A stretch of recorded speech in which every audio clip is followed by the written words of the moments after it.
ANSYS Fluent normally runs with an English graphical user interface. However, Fluent also allows you to display the GUI in Japanese, Korean, or Chinese by defining a simple environment variable before launching the software. Hello and welcome back to FluidXAV YouTube channel. In this video, I will show you how to change the Fluent GUI language to Japanese, Korean, or Chinese, and briefly mention the current limitation of this feature.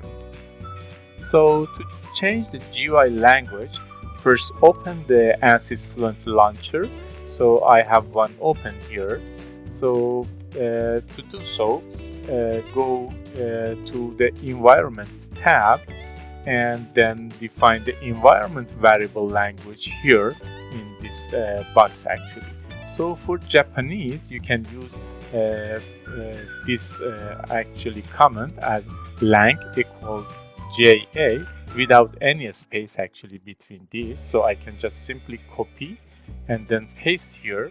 And for Korean, you can change this JA to KO, and for Chinese, you can use the ZH actually.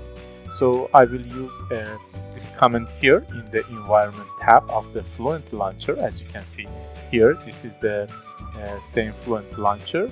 So I will use this command here and then just simply press on the start button.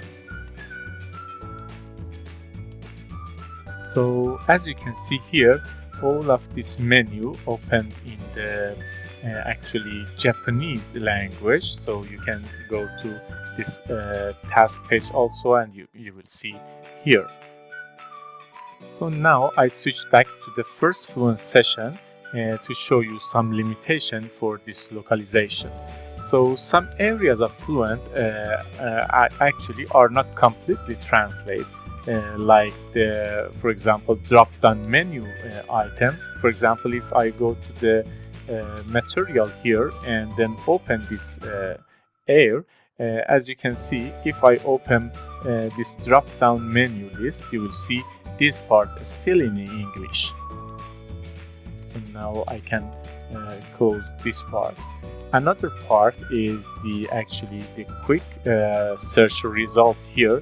If, for example, type as material, and then you will see the results shown here in English actually.